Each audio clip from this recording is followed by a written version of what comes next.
Salut, c'est le Benin de Yingui. Alors je suis à vous ce matin pour parler de la libération de Monsieur Okala Ebode, qui est le trésorier du MRC, qui a été libéré hier, nous dit-on, à la suite de ce direct qui a été conduit par son très brillant directeur de campagne, Monsieur Paul-Éric Kinguet, qui a eu, n'est-ce pas, le soin de relater les faits et de clarifier la situation et la position du MRC, confirmer les propos du président Kamto et, n'est-ce pas, dire à la presse internationale, nationale et internationale que cette victoire ne sera pas volée, on ne se laissera pas faire.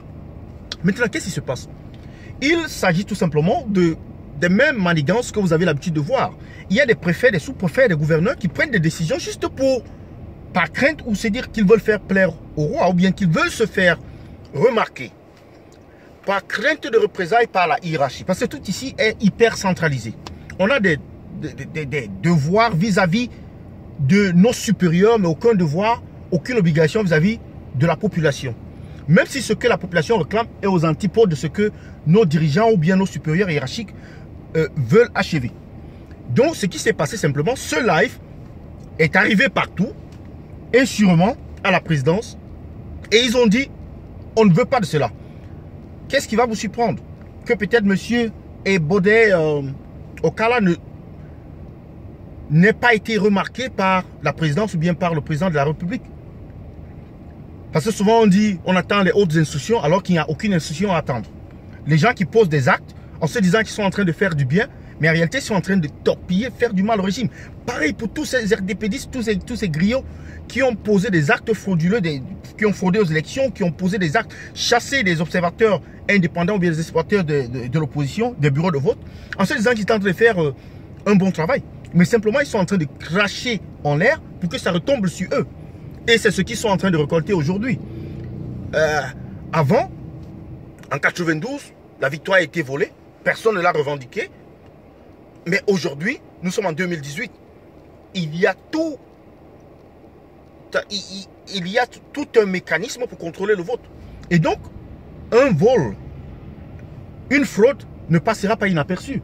Et encore moins, ne sera pas toléré. Donc c'est de cela qu'il est question.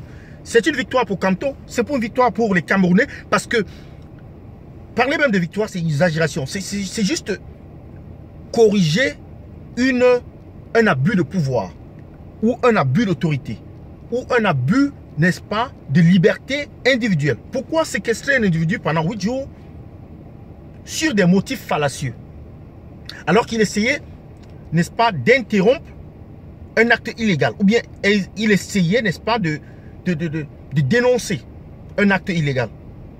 Vous voyez dans le système dans lequel nous vivons, le système dans lequel on ne reconnaît pas le mérite, le système dans lequel on ne respecte pas ses propres lois, le système dans lequel il y a une loi pour les uns, une loi pour les autres. Il y en a qui subissent et il y en a qui bénéficient.